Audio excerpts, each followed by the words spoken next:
heard me moving and you thought I was making something for you, huh? Okay.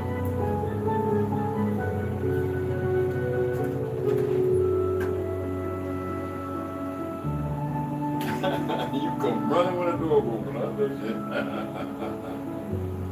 Oh, man.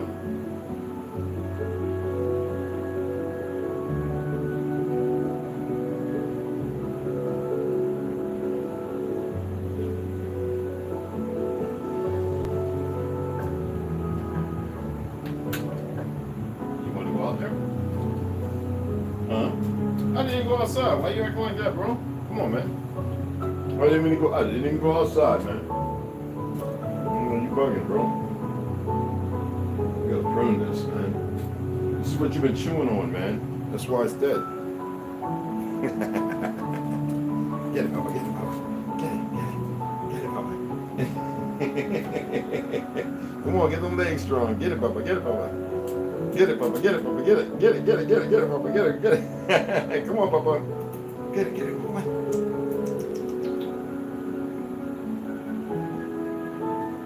Come on, Papa. Come on, we gotta work them hind legs. Come on. Come on.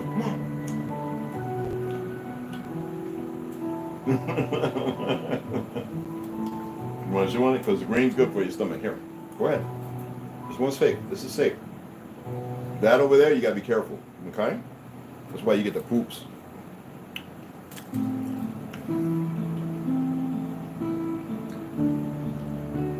Come on, Papa.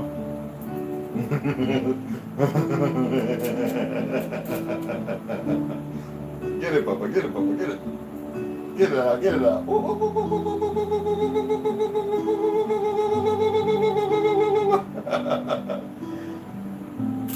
Oh, you got it. You ready? You ready? Come on. Come on. You ready? Ready? Go get it. Good boy. Good boy.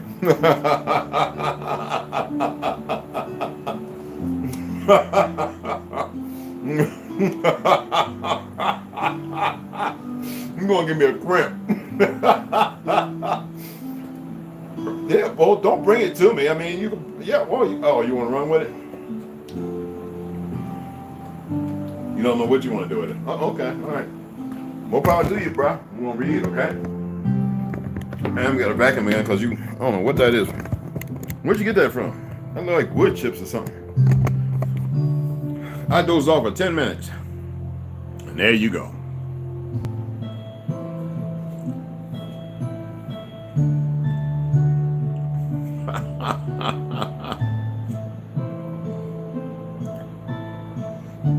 Too much. You like that? Huh? I should probably be recording you. Upload you on TikTok with some weird music or something. Probably go viral. Hey, Papa. Come up. Don't step on the trigger. Safety's not on. Oh, you want to play some more? You're not. No, those are good. That's why I die, because you keep attacking the good ones. Mm-hmm. What you doing, Papa? Yeah. That's my boy. Yes, you are. Yeah. Oh, I'm going to get ear scratched. Oh, my goodness. Oh, my goodness. Oh, my goodness. I'm going to get an ear scratch. Go on. Go on. Go on.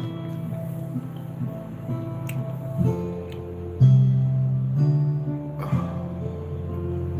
don't know why I'm cramping.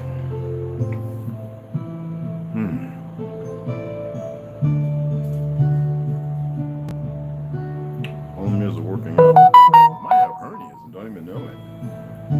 I hope not. It shouldn't. I might have hernias. Possible. I used to do so many sit-ups. That's why I don't do sit-ups no more.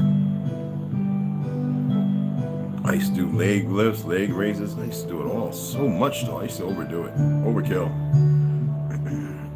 I'd be having these cramps. Weird cramps.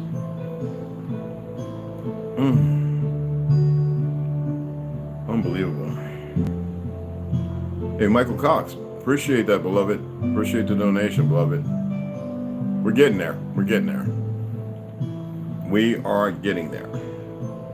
We are truly getting there, guys. I'm not gonna show his name, but we're getting there. So it's pretty good.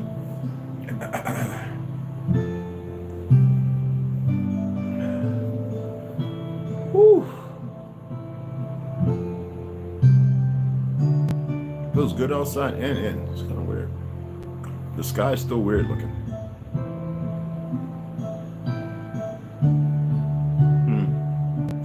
It's weird. Very, very, very, very, very, very, very, very weird.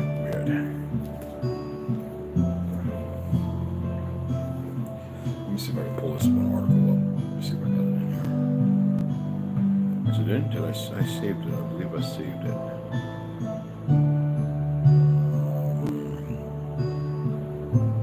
Is it?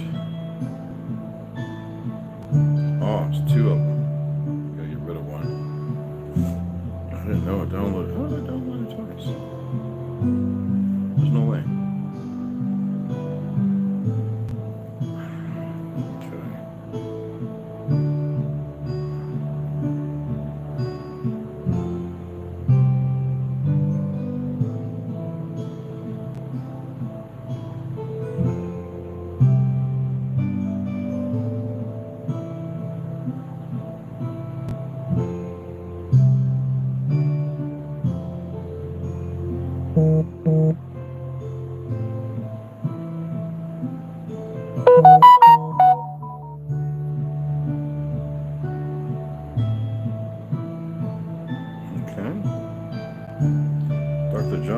Chancellor to York and Master of Christ College in Cambridge. Reverend Sir, when you name prefix of this book, you will know.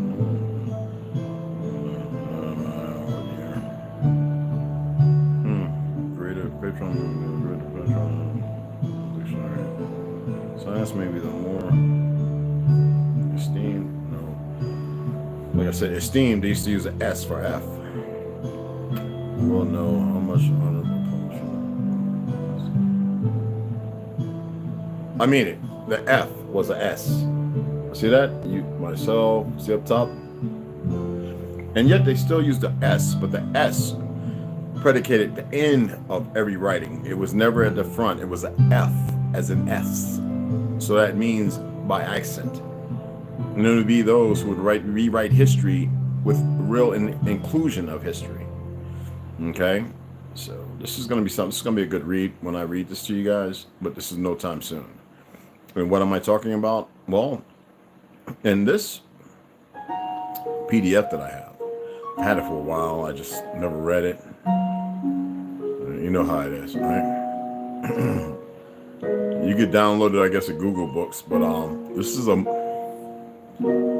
a most complete compendium of geography, general and special, describing all the empires, kingdoms, and dominions in the whole world, showing their bound situation, dimensions, ancient and modern names, history, government, religions, languages, commodities, divisions, subdivisions, cities, rivers, mountains, lakes, with their archbishoprics and universities, and a more plain and easy method, more compendious and perhaps more useful than any of this beliefs, to which are added general rules for making a large geography. Very necessary for the right understanding of the transactions of the times. Let me see if I can pull it up in my Google. Excuse me. Let me see if I can pull it up in here. Maybe, possibly.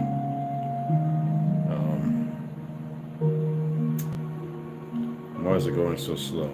No, that's my dashboard. So this is what it would look like in Google. Lost empires of Tartaria. The theory that a grand empire once spanned Eurasia and perhaps even North America, to which it was established here first, just to let y'all know. But it was built all at the same time, everywhere. So whenever you see stuff like History Channel, that guy Lynn with the one leg, He's part of the Masonic Order of Deception and Lies, regardless of what they're looking at, because the history is well documented and recorded for posterity's sakes. People have a hard time because they want to believe the bigger, yet not knowing the truth of the lands. So in North America being the Republic of Tartary, as I've been stating for a long time, ergo is the star in the blue flag per se. Okay, and then the Griffiths. No, as you would say, headless knight, based upon the Zionists. There was never this before the Zionism, trust me. Dealing with the so-called Ashkenaz and the cohorts who corroborated them in secrecy to change the history. Okay? So, the maps, as you know, are loosely based on theories that the Earth is round. It doesn't matter what fake-ass NASA and anybody else is doing. This is just reality. So this right here, as you see, and it goes through Persia, all kind of stuff, pictures, there's a ton. But other than this, again, I keep it right here. It's 801 megabytes, okay? There's a cover that goes to it, but it doesn't show up on here. That is what it is. And as you can see, it's once it gets past all the pre-privy crap, you know, they want to lay out the outlines of the boundaries of the books, acknowledgments or whatever have you, preface and all that crap. That's where the deception comes in. That's why you see the thumbnail that you see. History, lies, okay? Does it mean that history is a lie? No, the narrative painted, okay? And the preface is pretty long, and I'm not going to read that crap. And it has actually advertisements and all that as the history. To his worthy friend, the author of his ensuring treaties. That means that which was made in secret to govern and hide the truth and paint a different narrative, utilizing the truth. Okay, so we will cross this one day. As you can see, it's going to be a stickler to read, but this is actually the digitized of the truth of it. So when you want to get into, and this is the rewriting, where Africa becomes inclusive. So when you get into the index of all the countries in this books, with the principal provinces and isles, you're going to be Africa Isles, Agaves, Agra, Azam, it just goes Algiers, all that places over there, Arabia, Asia, it goes all into it. As far as where's it at? Let me see if I can find it again. Amera, or the American Isles, or America. These are repurposed. The names are not what the land is. Okay, then you get on go as far as, you know, in the index alphabetically. Okay, and it's all in here. But see what they did when they do all this. When you're reading, you come across other names. So as gifted as they were in rewriting history, there were those who were doing the writing, the scrolls, who didn't want everything to be a secret. That's a pretty sick game, isn't it? And so we'll get into the world, Zalko, Zanski, Zantun, Zimpi, places you never even heard of, that don't even exist. Zagreb, Swaziland, and all that other stuff. All the way to Zuplan. You'll see when I do decide to read this. What was it at? Let me see. Oh my goodness.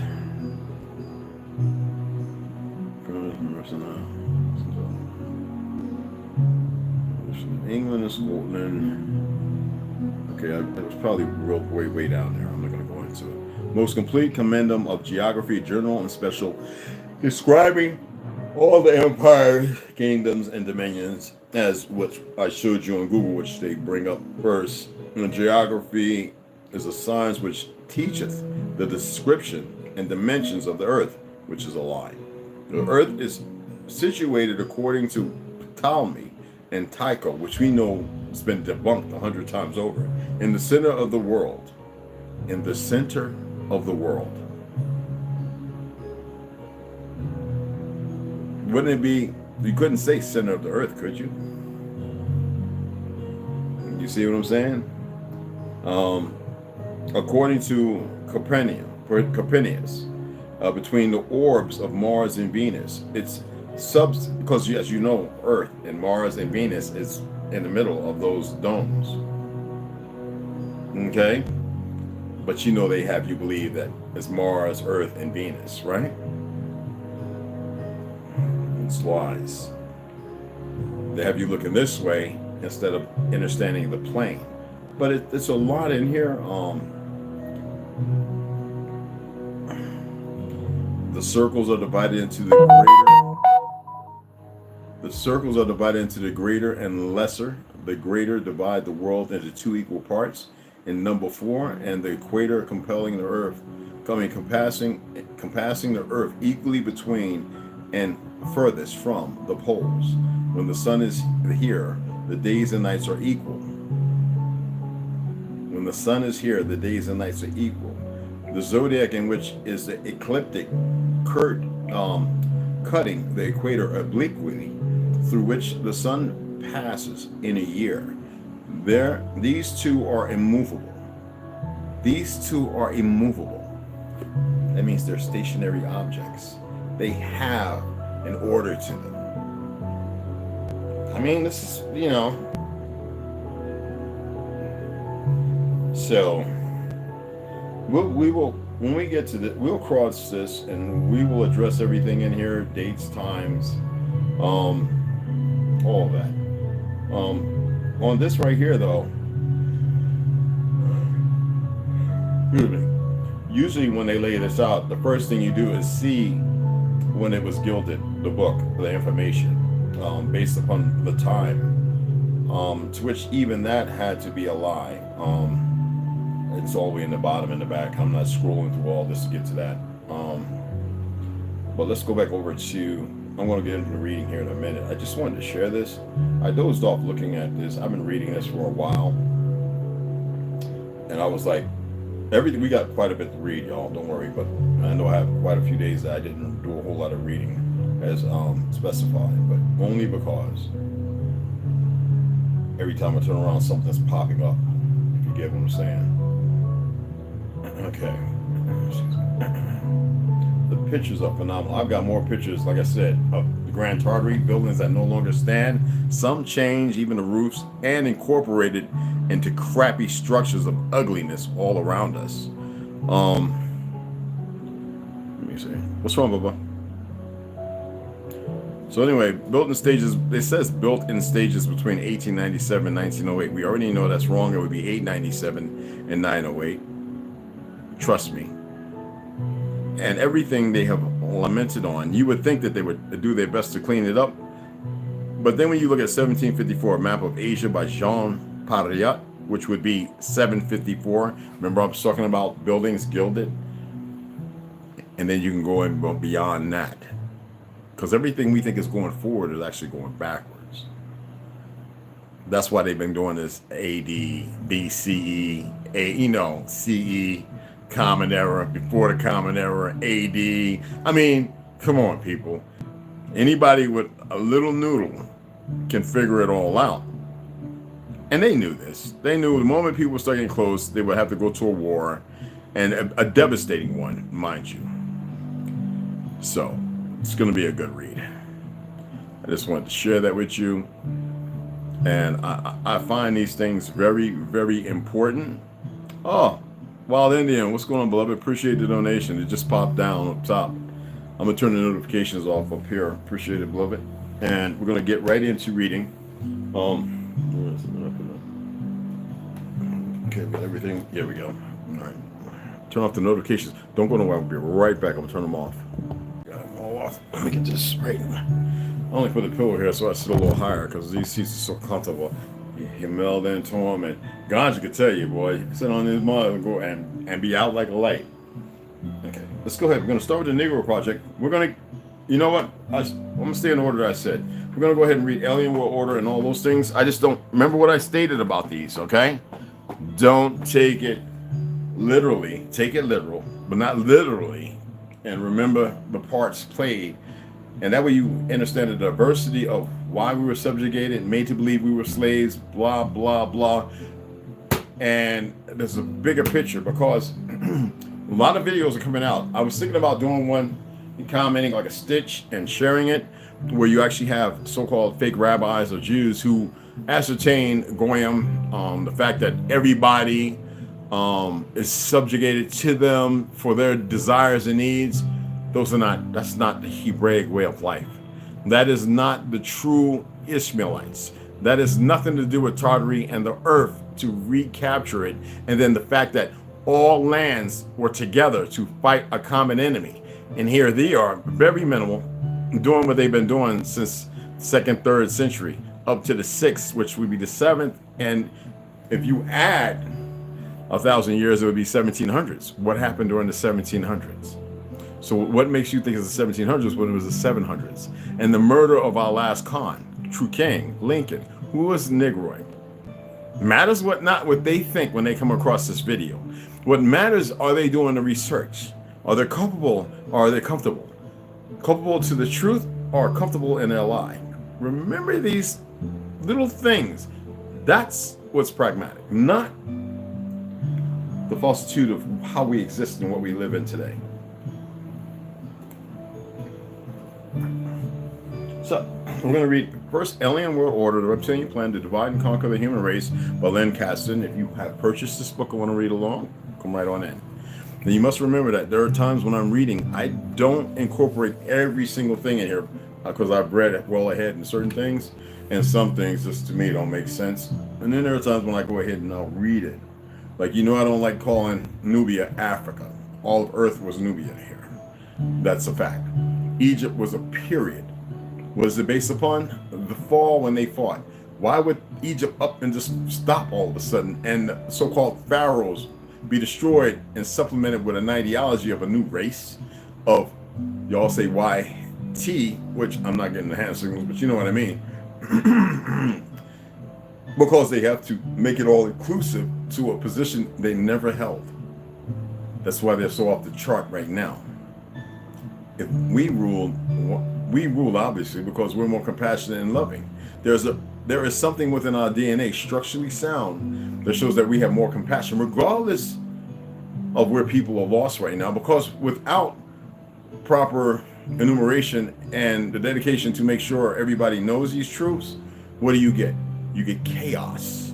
That's not the theory, chaos theory, but you get chaos based upon some of the chaos theory. For those who have studied and read up on it, there's a book called Chaos Theory, and you might want to look into that. I had it. I gave it away to my boy Yogi at the gun store. Did I give that book to him? Or did I give that to... I've given away a lot of books, people. I don't think I gave that to Yogi. I gave Yogi a couple of books. Well, I gave it to somebody who frequents, was a veteran.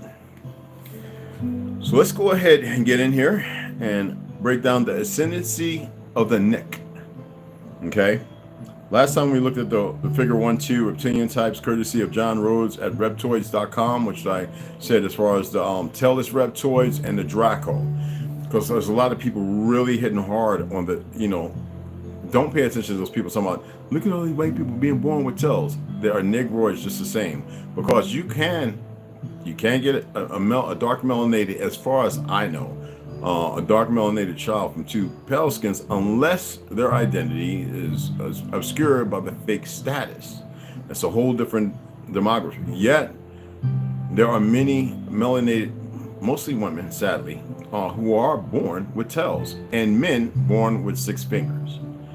That happens in many families. What does that have to do with anything? I couldn't tell you. My brother was born with 6 fingers. They were surgically removed. Something happened a long time ago. Experiments have always happened. We played parts in things we should not have. That's like me telling people about the motorized scooter in the 1800s, and everybody thought I was crazy. I never even had a picture, and all of a sudden pictures started popping up. Oh, Red was right. There were motorized scooters. It's in writing. So let's go ahead. Again, this is it. And you know, Lynn Caskin, you can look him up. All right, the ascendancy of the neck. Let's turn this down a little more. I'm not going to sit here jostling with music. I can't just turn it off, but it's comfortable for me. You all right, Papa? Papa Lock? One particular group of the Keb, K-E-H-E-B, called the Nekke, were the most powerful. The neck. I forget how it's pronounced. I actually looked some of these up to see what they sound like. I don't even think those are right, so that's why I'm saying it this way. N-E-K-H. I think the K is or the H or something. They play a part to sound like something different, Netch or something like that. But anyway, one particular group of the Keb called the Neck were the most powerful. They eventually rose to the top of the heap, according to Morning Sky. The balance of power swung back and forth between many aspiring realms. Empires and kingdoms rose and fell. Ergo, what I was just showing you about, based upon Tartary, Egypt, and all those. But in time, one race of reptilian people surfaced as the dominant people of the planet. They were known as the Neck, or the fearsome, Black Ones. Through the victories of the Black Warriors and the political manipulations of the Black Kings, the world of the reptiles was eventually united under one king and one kingdom. As the conquest by the Neck piled up, the need for efficient administrative control of their empire became a paramount consideration. This has always been a thorny problem for conquering armies. It caused major problems for the Roman and British colonial rulers. Always.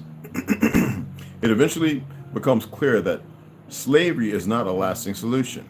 It is best to have the conquered civilizations govern themselves and pay tribute to the rulers. The medium of exchange, or money, becomes the vehicle for total control. That's what Morning Sky says. Life advanced quickly under the hand of the reptilian Neck kings. Science and technology originally developed to assist the wars of conquest by the kings, leaped forward by leaps and bounds, while weaponry and the science of conquest continue to have the highest priority in research and development.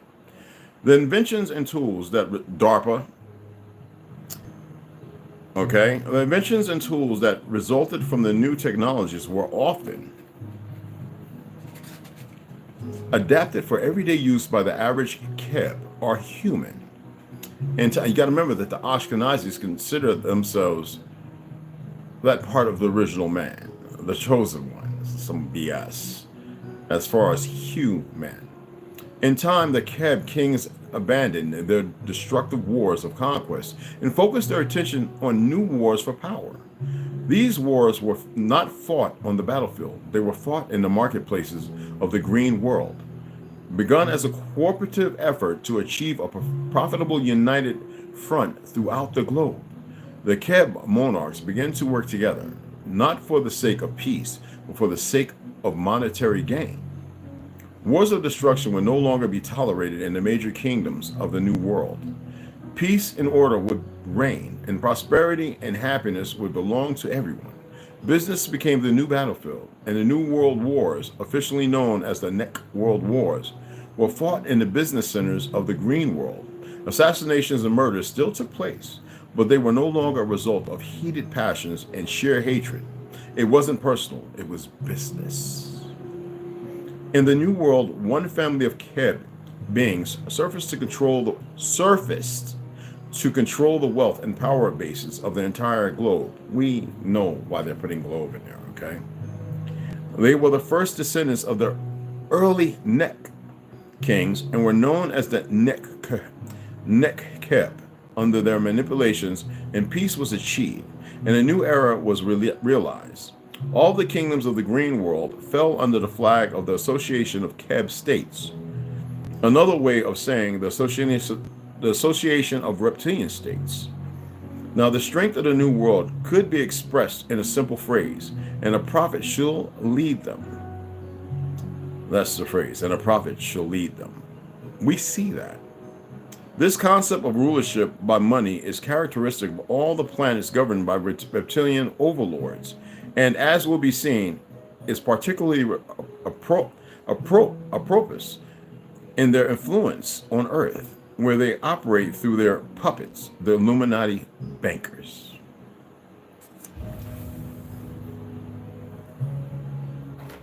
Baby steps, puzzle pieces. Remember?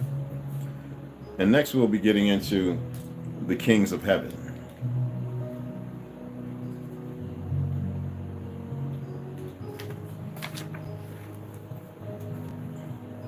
Gods of Eden. And then we'll get into the Anunnaki, and we'll break up the DNA and the wars. Okay? The Gods of Eden by William Bramley. I think a few of you have purchased this book. So I didn't, forgive me for not saying the page. I'll say the page of this. So remember now, we're dealing with Jehovah. Chapter 7, which will be on page 73. Okay? And listen to this. Much of the Old Testament is devoted to describing the origins and early history of the Hebrew or Hebraic people. Isn't Hebrew the language? The speakers of the ancient language, which most earth spoke. According to the Bible, the Hebrew, otherwise fake ass, well, y'all know his real name, Hernandez, but Columbus, when they came here with people who spoke our language, and he met us over 17 times in Española. We weren't great seafarers? The Hebrews descended from a clan, and that smites down that BS, a Zionist narrative crossed the Bering Strait, to which there's a cliff. I forget how many 100 feet there is. There was no way. There's no way, and that's been debunked so many times in the last 30 years. Anyway, the Hebrews descended from a clan. The Ishmaelites is what it should say, and they are pretty ignorant. The Hebrews descended from a clan which lived in the Sumerian city of Ur around 2000 to 1500 BC. The clan was befriended and ruled by a personality named Jehovah. The Bible claims that Jehovah was God. But according to the biblical narrative, Jehovah encouraged the clan to leave Ur and settle in Haran, a caravan center in northeastern Mesopotamia. There, Jehovah later told the clan's new patriarch, Abraham, to lead his tribe on a migration towards Egypt. The tribe complied, and over the ensuing generations, it slowly made its way through Canaan towards the Nile River. We know this to be an abstract, a narrative to paint a different paint a different picture on a period that didn't really exist and happen the way it did. Anyway, towards the Nile River, starvation finally forced the tribe to center the Egyptian region of Goshen, where the Hebrews at first lived well under the Pharaoh. Now, what would Goshen be in Americas? Have any of y'all ever looked up some of these names? But upon the coming of a new king to the Egyptian throne, the Hebrews, or the Ishmaelites, were forced into slavery. Are you there now? Who was the new ruler? Reconstruction era? Anyway, the Bible states that after 400 years of servitude in Egypt, the Hebrews were led on an exodus out of Egypt. Would that be something they had laid pre-dawn? Like Trail of Tears, which there were many, for extermination.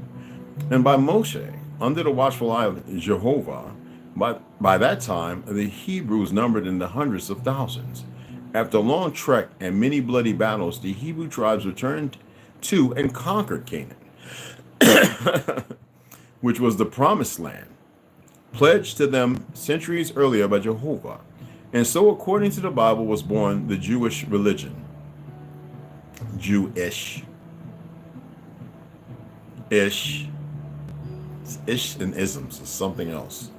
Jehovah was clearly an important character in this biblical story. Who was he? Was Jehovah God, as the Bible alleges? And if they're talking about the Old Testament, where? Apocryphy, the Concords, what? You know? Who was he? Was Jehovah God, as the Bible alleges? Was he a myth, as skeptics with a secular orientation would have us believe? Jehovah appears to have been neither. Like I stated, why do they have you looking outside for God when God is within us? And I broke down the etymology, I don't know, a few hundred videos back, but it's there. The name Jehovah comes from the Hebrew word Yahweh, meaning he that is, or the self-evident. Aren't you self-evident? Know thyself be true, to thine own self be true. And if you, to thine self not be true, then you are a lie, right?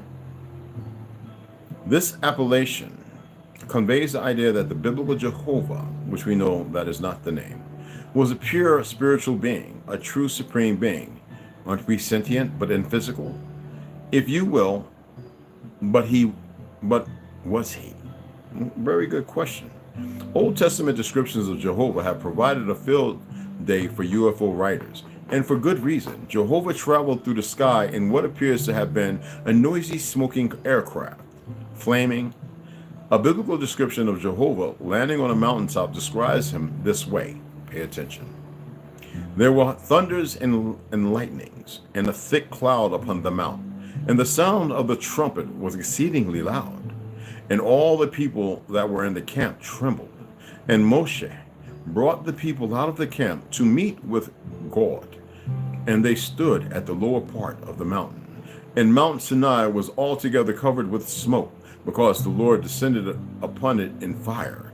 And the smoke from the fire billowed upwards like the smoke of a furnace. And the whole mountain quaked greatly. What could do that? Have any of y'all ever been to Cape Canaveral and watched so-called rocket launch? Man, let me tell you something. If you ain't filled in your chest and in your ovaries or testicles, I don't know, you did not go. Now, I've been to quite a few of them. When I was stationed in Florida, let me tell you something. I knew that thing wasn't going to outer space because I saw the trajectory. And man, you hear me? Vibrations and frequencies. Holy, and then the water that's used to cool all that furnace off, the steam that comes from that, they become clouds and it rains. Genesis 19:16-19, okay? If an ancient Hebrew or Ishmaelite were to observe the rumbling, smoke, and flame of a modern rocket ship, the description would not have been much different than this biblical narrative of Jehovah. A latter visit by Jehovah contained the same phenomenon as in, this is Genesis chapter 20, verse 18. And all the people saw the thunderings and the lightnings and the noise of the trumpet and the mountain smoking. And when the people saw it, they moved away and stood far off. You can't handle it. Let it be assumed that these descriptions might be of a volcano. Further sightings reveal that Jehovah was a moving object. I'm getting tired of saying Jehovah because that's pure bullshit. But anyway, here it is as far as Exodus 13:21-22, chapter 13, verses 21-22. That's that dog.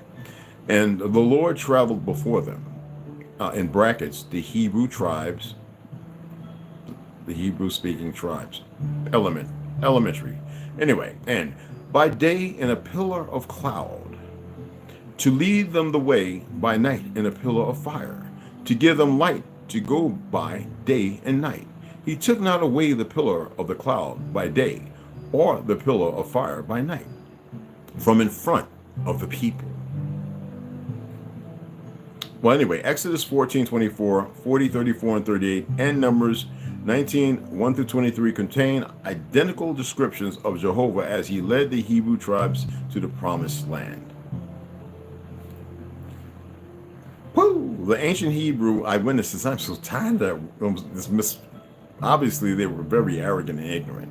Eyewitnesses responsible for the above descriptions were not able to get a closer look at Jehovah.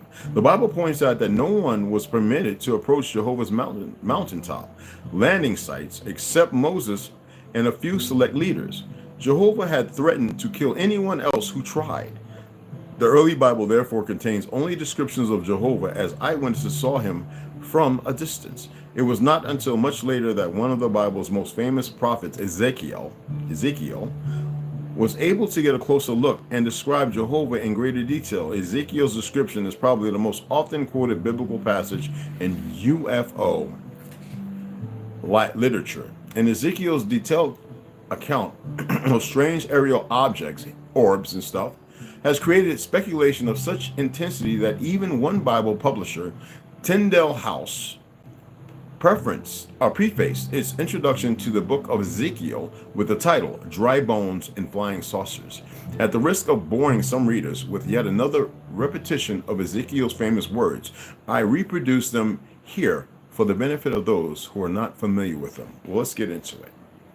Now it occurred in my 13th year, in the 4th month, as I was among the captives by the river of Cedar, that the heavens were opened, and I saw visions of God. And I looked, and behold, a whirlwind came out of the north, a great cloud, and a fire flash, causing a brightness about it. And out of the midst of it gleamed something like a pale yellow metal. Also out of the midst of it appeared 4 living creatures, and this was their appearance. They had the likeness of men, and their feet were straight feet, and the sole of their feet was shaped like the sole of a calf's foot, and they sparkled like burnished brass. And they had human hands under their 4-sided wings.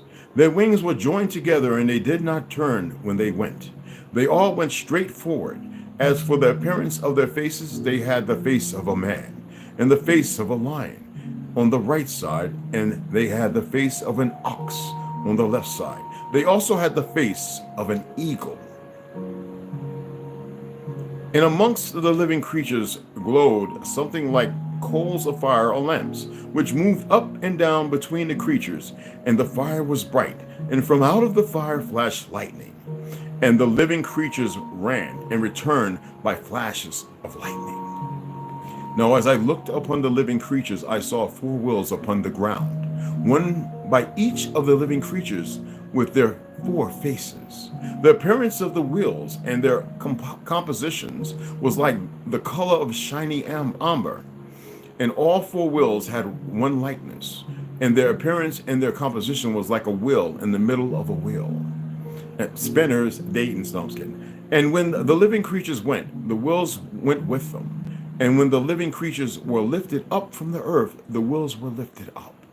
And the appearance of the sky upon the heads of the living creature was reflected as the color of the terrible crystal stretched over their heads above. And we'll finish it off. And when they went, I heard the noise of their wings, like the noise of great waters, as the voice of the Almighty, like the din of an army. When they stood still, they lowered their wings. And there was a voice from the crystal covering that was over their heads when they stood and had let down their wings. That's Ezekiel chapter 1.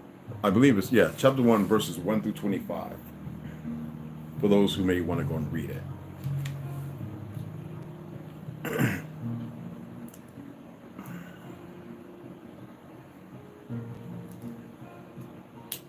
It's obvious that it's solid. Remember I was talking to you about if we had been together a few years ago, I probably would have built something that would be by Ionic. For those who have ever had an Ionic fan, you know, the one shaped like this and wind blows through it and got variable speeds. That's some type of aluminum or metal. Aluminium, all right? And you have the wires at a certain point with points cut into the metal, and these wires are hooked up. And then there's a ring in front of that, and there's a wire, ground in front of it. So what happens is when you apply direct current, what happens is they arc, and in that arc all around that tube, right, with the ground, what happens is you get this vortex created, which creates wind. That's ionic. And can motors actually move by that way based upon natural energy and the appropriate crystals as used once in radios? Of course, for they transfer what? Information, energy, frequency, vibration. Reptilians in the History of Humankind, Anunnaki, by Henry Crane. It wants to say if you were to add water with sodium bicarbonate, or without. I'm not going to show you what Henry Crane looks like. He looks like a dickhead to me. Anywho. I knew you was messing with my book, sucker. Yeah, that's what he was playing with, the little blue thing, and he got my page all jacked up. This little monkey. Okay, here we go. I got it. All right, my apologies. I was wrong. Last one we was on the in this book. Remember, we're on I think page 126. But the Pact of the Reptilian Beings. The Fifth Reptilian War was at its peak. This made the Draconians send a small contingent to the fourth dimension to take the Usmagal Anunnaki as prisoners and decide not to kill them. Remember, and how they would reach out, especially the one who really wanted to save us. Okay. Okay, so the Draconians told him that it did not matter what he did, they wanted results. And this was in the corrections of many things dealing with Inky, okay? Lulus. Remember who Lulus were, right? And remember they wanted blood sacrifices and all that stuff, which may give sway to what they push as far as the different pyramids or Machu Picchu or whatever, okay? So here we go. This was a great opportunity for Inky. He could finally try to amend his era. Enlil, surprised by this race of humans that had no knowledge, saw in it an opportunity to be the only god. And before starting with the manipulation in America, he decided to continue with the Roman Empire. As for him, that empire had to be an example of how humans should be indoctrinated, So he contacted Simplicio, a hybrid faithful to him, and that served as the Pope at that time, and ordered him to continue practicing the rituals of blood and the laws of the Roman Empire.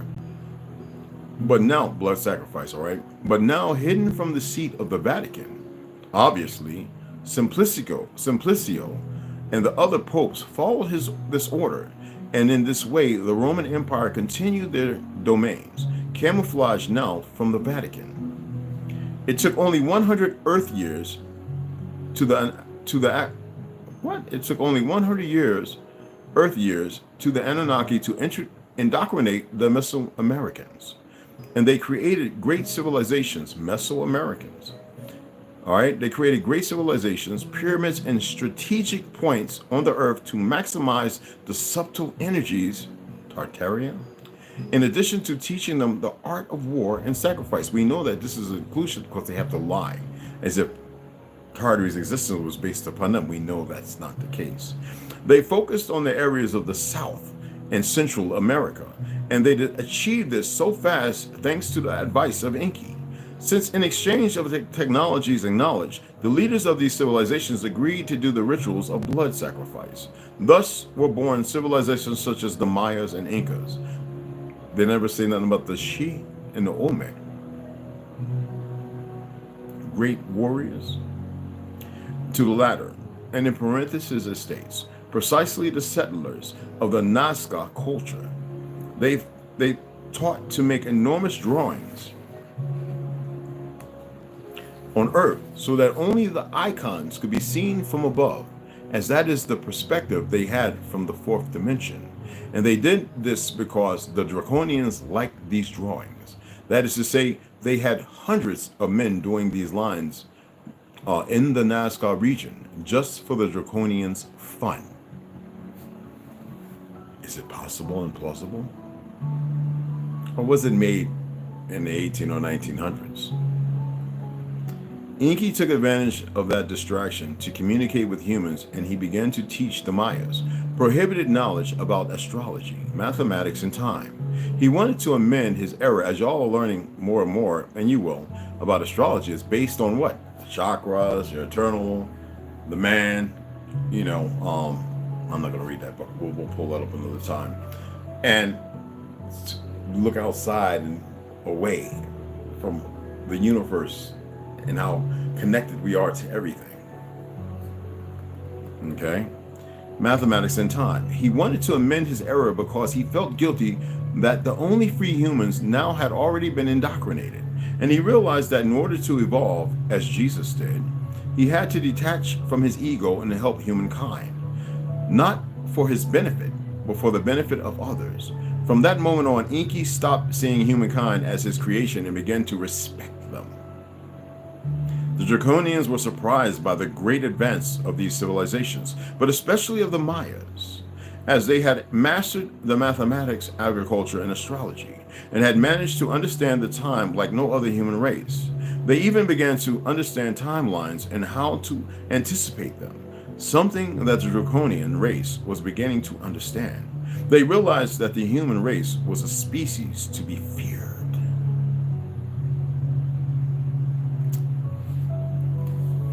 In the meantime, the interterrestrials had already developed their technology and had already studied the human beings. They discovered that these species had not evolved because their pineal gland was disconnected. Listen, because their pineal gland was disconnected, and they suspected that if humans activated it, they could be a great threat to them. They constantly came out of the Abzu and monitored the Earth in their cigar-shaped ships. They had even already begun to explore other planets, and thanks to the technology inherited by the Anunnaki, they began to have contact with a human settlement in the north of America, in what is now the United States. Oh, here we go with that bullshit. And began to tell them how they had been manipulated with genetical engineering by some beings who had come from Orion. And Orion, Asgard, blah, blah, blah. In addition, they taught them to respect nature and to live in harmony with the planet. And then these paperworks come talking about animalism and all that other bullshit. Many of these beings were invited to the Abzu to live with them. This human settlement is what we know as the Hopi Indians. And that is the reason why this group of humans had no large constructions and perfectly knew the origin of the human being. As I stated, the Hopis, the ones who were still looking like us, very dark, that I know, who can't, a lot of them really still can't stand the Navajo because they were put here by the U.S. government after they were reared and nurtured in boarding schools and taught a lot of history, not knowing that they come from the Greater Tartary. But when I was sitting with the Navajos and we was going to Flagstaff, and they're going, look at that, that's the Anasazi Hotel. I said, you got a hotel named after our enemies? And they looked at me, what do you mean? I said, that's not your language. Anasazi means our enemy. Now, how do you know that? And I inferred not to say no more.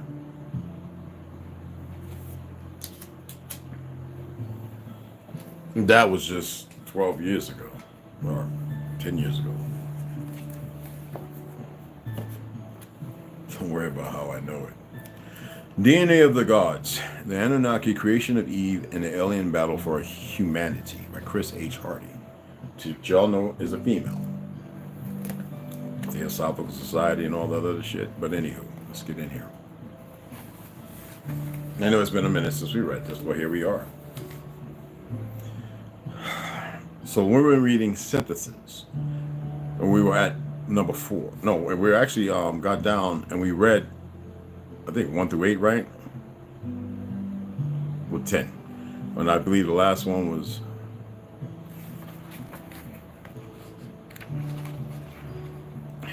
lastly, we cannot rule out that all that Nergal wanted from the beginning was to destroy and erase anything that his brother had done, especially the most precious, the holies of holies, and the secret control room.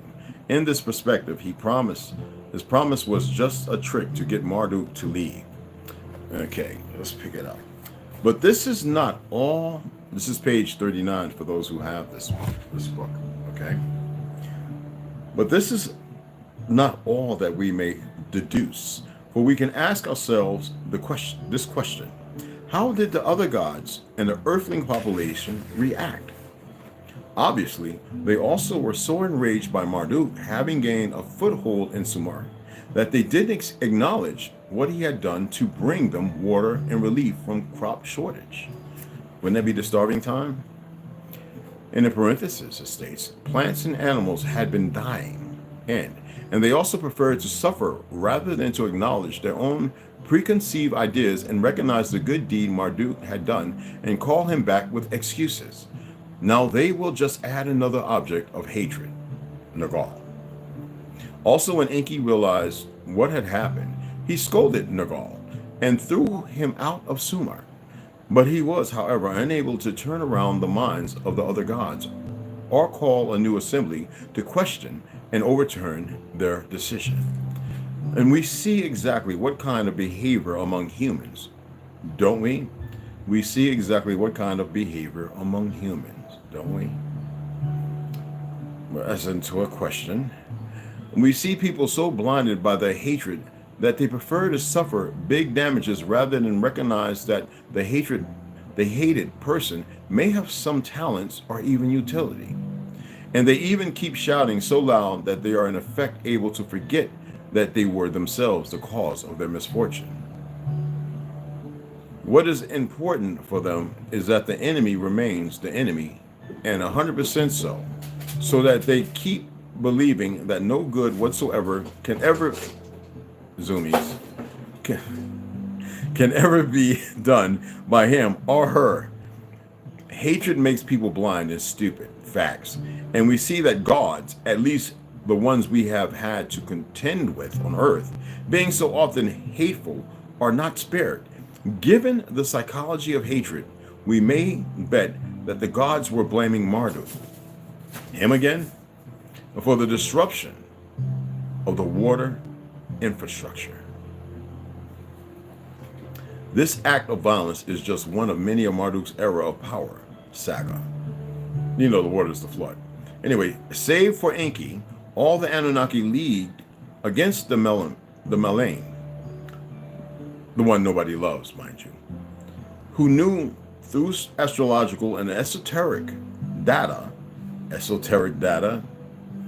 that his time had come and that the ancient prophecy of his father that he would at one point be the greatest among the gods was on the verge of happening. As Marduk, but also as Ra, Ahura Mazda, and Bel, he was indeed going to be the king of the gods on earth for a whole cycle.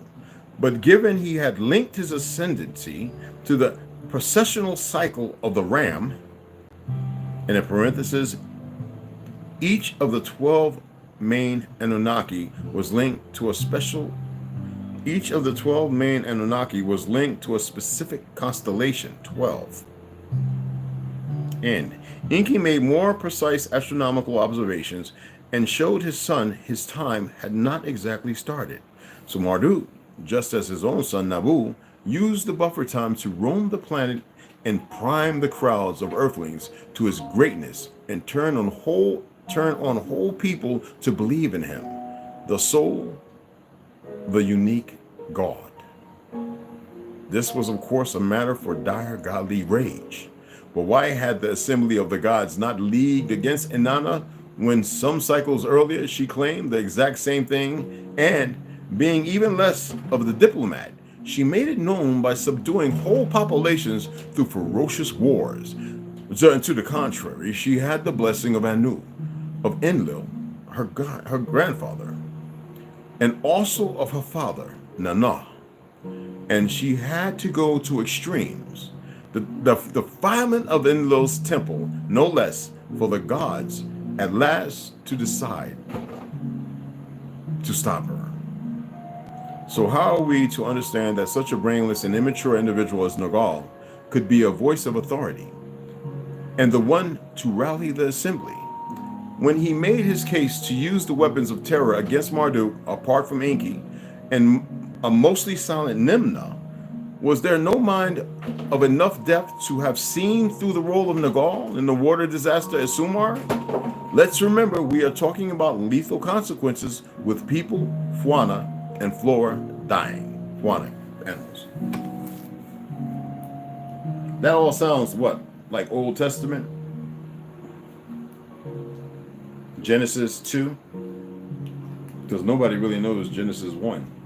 But actually, we've actually spoken about that a number of times for those who are all into the Bible, Torah, or whatever.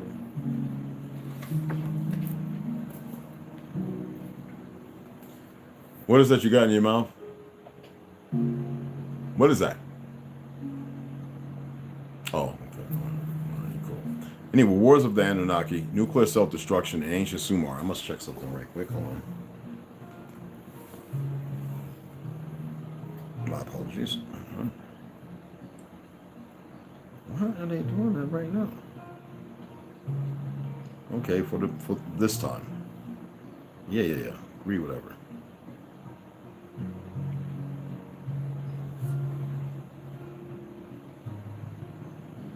Last night it was 75. Right now it's 64. I can feel it when they up it.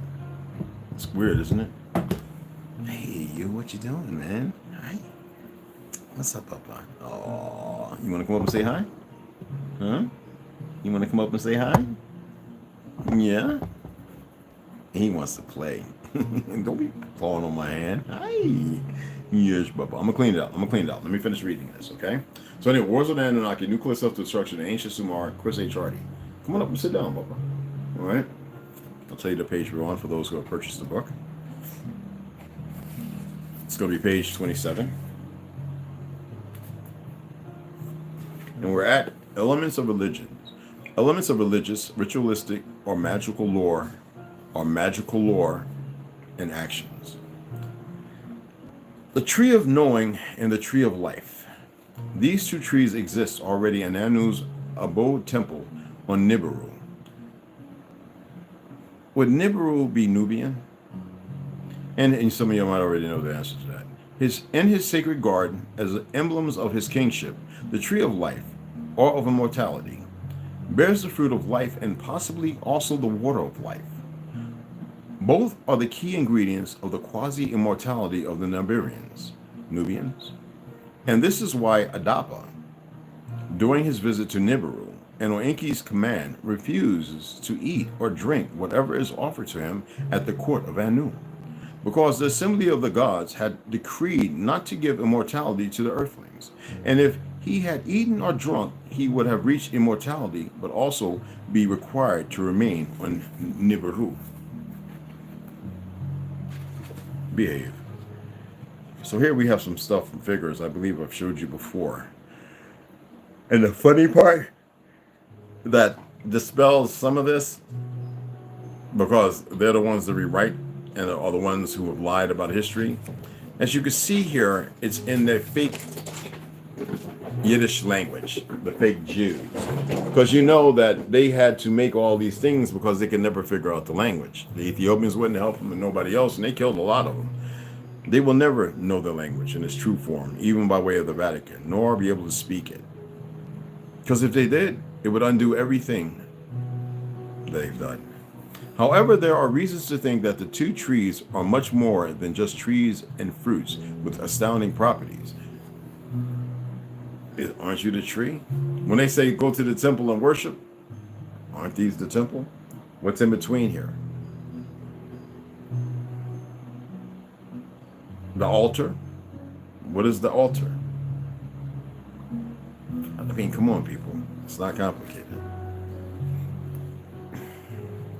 Trees are much more than just trees and fruits with astounding properties. Indeed, we see in one depiction on a cylinder seal unearthed at Mari that these trees are beings, indeed divine beings, in parentheses, wearing the royal horn headdress and making their offerings to Anu, which we can see in figures 4:4, page 126. I will go to 126 and pull this figure up so you can see it as long as it's there. Okay, and this carving, you can see this. You can actually Google and pull up the original.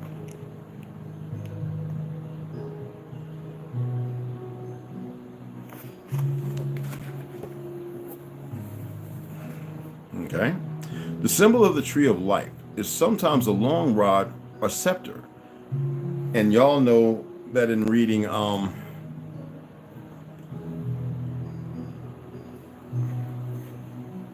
for those who were with me when I read it the first time, in Heaven Bearers, what was the scepter? Who controlled it? Okay.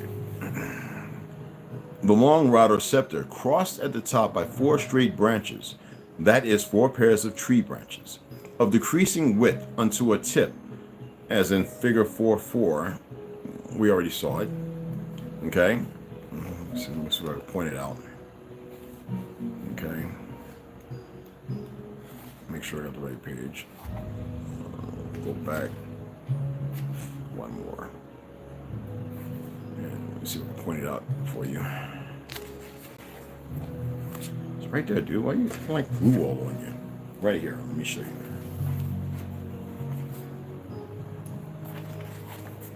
pages, even though I know what page we're on. See right here?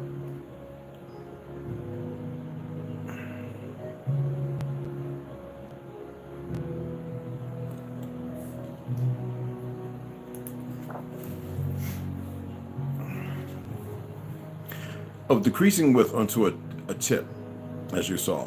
This appears to be the model for two symbols appearing in latter times. The first one is the tree of the 10 Sephirot in the Hebrew Kabbalah. In parentheses, the core symbol of a whole system of knowledge in Hebrew mysticism. I'm rewriting history. This ancient Sumerian tree of life being clearly the underlying reality expressed in the symbols of the Sephirot tree and also that of the candelabra, the menorah. Okay, I'm not going to that figure. Yeah, I'm looking at crap. Anyway, the second symbol derived from the tree of life is no less than the Christian cross.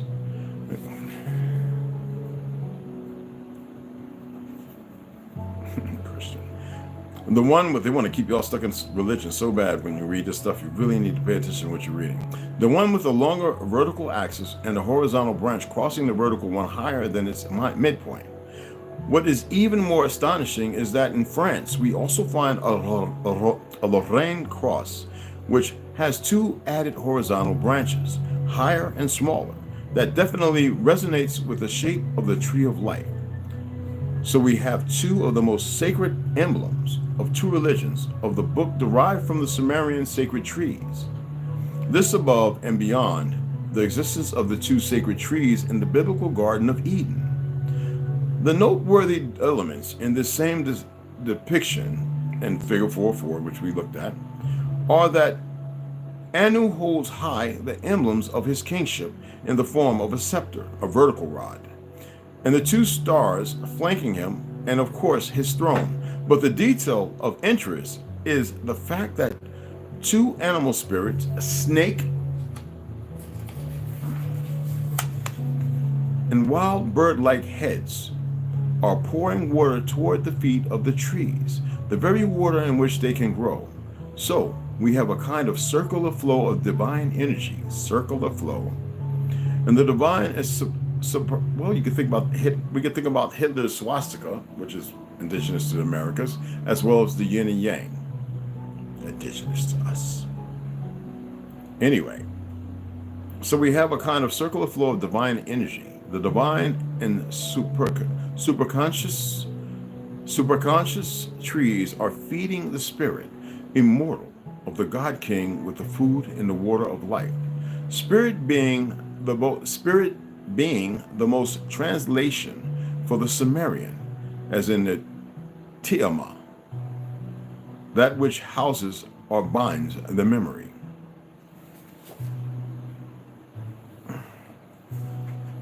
Okay, or in Akkadian, okay, the Etimu, in perfect synergy, the spirit of Anu and his being as antenna and axis of the world, mound, throne, scepter, and star, to which is feeding the spirits of the two trees along with their growth and vitality. What did we say about Jacob's ladder? The 33rd vertebrae, right? The atlas, the tree of life, the chakras, the points.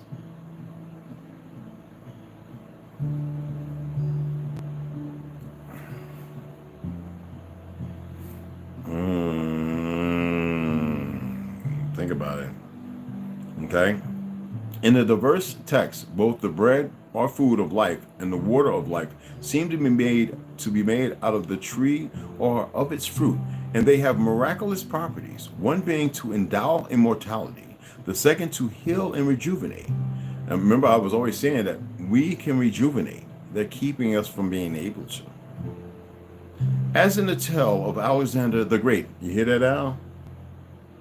And finally, I can't even get the word out, y'all. To resuscitate the dead, people. I hate that word. Anyway, to resuscitate the dead. Ay, mamma mia. As in the in the resuscitation of Inanna after her sister had her slain. The tree of life is often represented as a kind of date tree. In fact, date trees and palm trees are omnipresent as sacred trees in the Sumerian depictions on cylinders, as well as in Egypt. Now, the Muslim architecture of mosques in Iran often evokes natural geometrics, such as palm trees or honeycomb relief.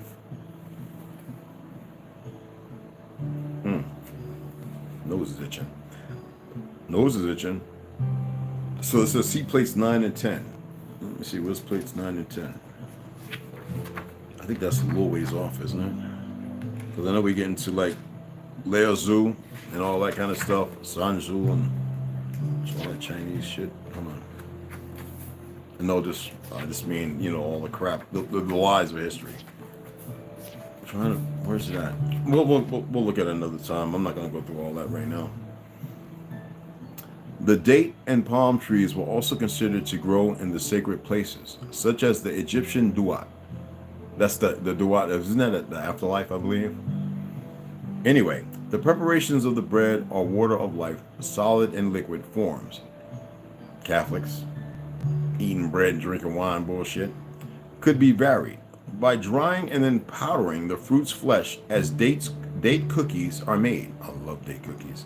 By extracting the sap or the fruit's juice, or by making alcohol out of the sap or the fruit.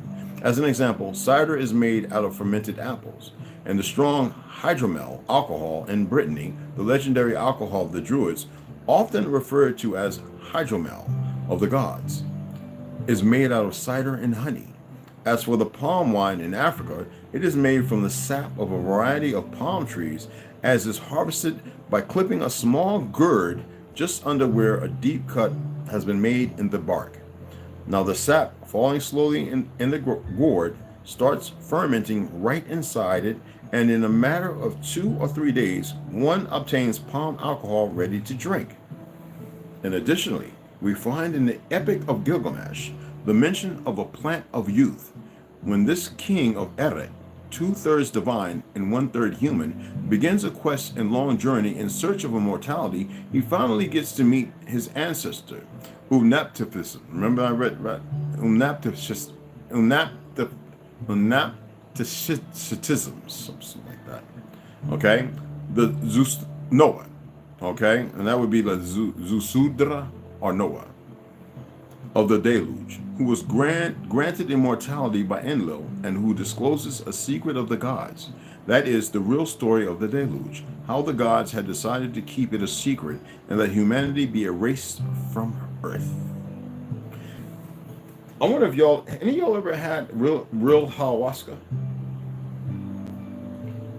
I sat down with some brothers this is years ago, from Ecuador, and they had us getting this bark, this whatever this crap was, and we were beating it with rocks, man. They actually let me join in. Beating this stuff, to like find like palm strips and beating it. This stuff's kind of dry, you would think. And then we started twisting it with the water, twisting it. And we got it so twisted up, it started making this brown sappy like stuff that would go in the cup. This crap. No tobacco leaf. We mixed tobacco with it.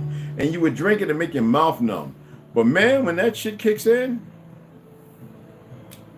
I'll never do it again unless I get all my organs right. And I've done ayahuasca a few times.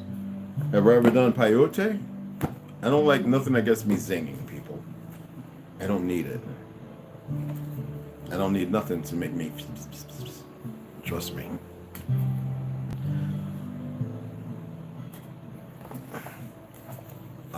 I've been reading this, y'all. As y'all can see, it's pretty. The human atmosphere, a technique to physically see and read the aurora for health diagnosis. Holy shit.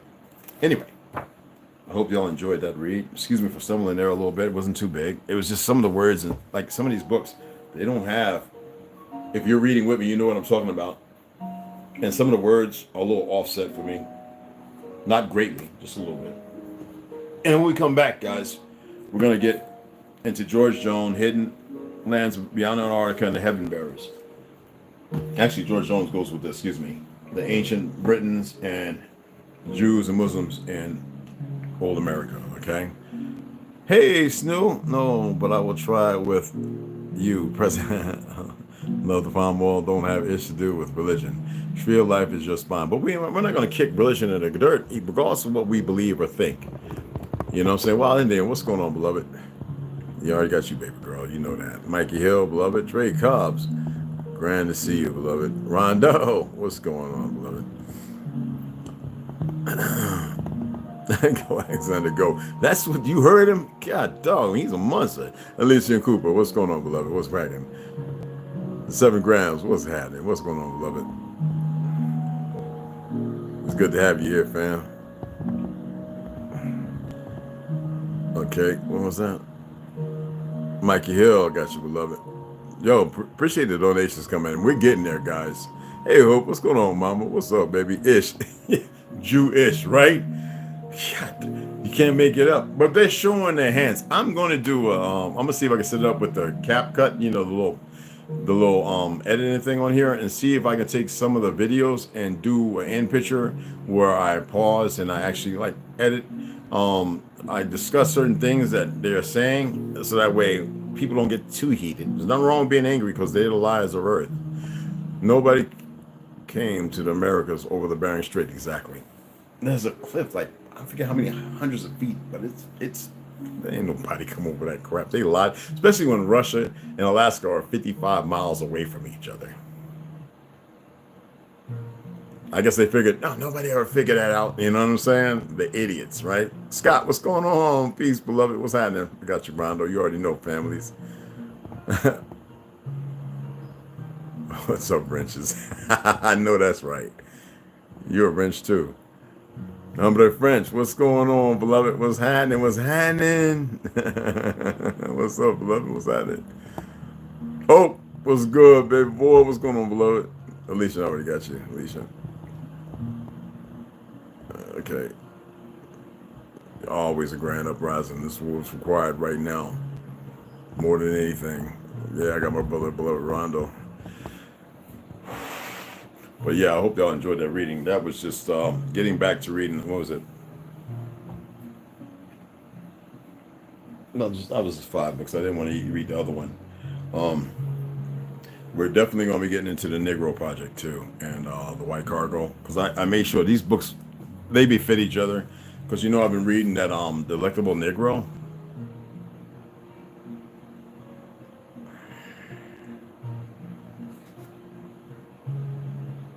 I mean, I actually got to see a picture that they don't put out there. And that's not a postcard picture of how they were hacking the body apart of what's the brother's name that they burnt at the stake. They took out and then while he was burning, they cut him up and everything, cut his penis off and all that. And then while he's laying there on top of the pyre, it's all burnt. They went and started cutting and hacking him apart, just cutting body pieces and flesh and ears and the head off and the feet, the toes. It's that was a fake throw up, but you know what I mean. And that's not the only one. They've done hundreds, if not thousands, of people that way. And that's why certain individuals in the Caribs were cannibalized because of what they were doing to memory. And we're not talking far off people. We're talking about the friggin' 1950s people. 40s, 50s, even up into the 60s almost. And they want you talking about reparation. We all get along. No. We're going to get along when they snap about their little contusions of hypocrisy. Until they realize that we're not their goddamn enemies. But see, they've been grafted and taught in those boarding schools. I heard an old man back in Montclair, New Jersey say, because he was a World War I veteran. And 2, I was a teenager and he was damn near 90-something. He says, yeah, you know, they taught us in the boarding schools, they taught Bellskins too, that we were to be devoured, by any means, to kill us by any means. He knew exactly who we were. That's why I don't debate with Mongols and certain Spanish people. Some of those people who claim to be Latino are not. They're not Spanish. They're not Sephardic, nor are they a Moorish bloodline. But a lot of them left behind to be governed as the good servants, as they were, by the fake Vatican and the fake Crown of England. The same. Somebody shared a thing in TikTok where his brother was talking about King James, which is not his whole real name, was the King of England. He was a ruler from Scotland. And as all kings during that time, ruled the dominions altogether. And we visited him as well as those in Estonia, Spaniel, and everywhere else. They all knew who we were, not the Mongols. That's historically a fact. That's why I don't debate them. Either they got to get up on education, the Hopi know who we are, even some, not the Mongoloid side, and that's not beating up on the Mongols because they've been done wrong. But I know people on the Pima Reservation who's darker than me, who know exactly who I am, know exactly who a lot of you are. And there's the other half, maybe 3/4, who are just as ignorant as everybody else. And I believe that's why I said I accepted who I was. My travels, it seemed like I was always allowed to be in certain places or places at the right time to meet certain people. Not for me to throw shade or a black cover over the truth or the light of what happened and the obscurity of everything, but those people who know, so I can actually speak upon those individuals knowing who we are. You know what I mean? Be that of oral tradition. It ain't like I can't go, hey, you still alive? I need you to come over here to Arizona where I'm at so I can have you on a podcast. It just doesn't work that way. A lot of them don't even want a TV in their home. They got heating stoves and they go out and work in the field. They don't want nothing to do with, and they got the little handout radios from, what's called Native in Tuba City. That's about it for emergencies. They don't want nothing to do with this crap. And they don't look as you would believe or think, not knowing. Okay? And I appreciate you all. I really do. Number of love and respect coming in. All right? So anyway, I'm about to shut it down. Somebody said I should have something coming in. I don't know. I might just wait and check the I really don't want to go nowhere today. And to the post office. And I'm just gonna relax. I'm gonna read a little bit more of his other book, Education Over Medication. I'm highlighting some stuff in there and putting some tabs and marking things. I would like to further talk about certain foods and why they destroyed the food as we know it. You notice that they destroyed so many things. Bill Gates, punk ass, he's a nutcase. Y'all know that, right? Award. They made him a millionaire. He don't control, have ownership. He didn't design or create anything. He was a straight up nutcase in a psych ward.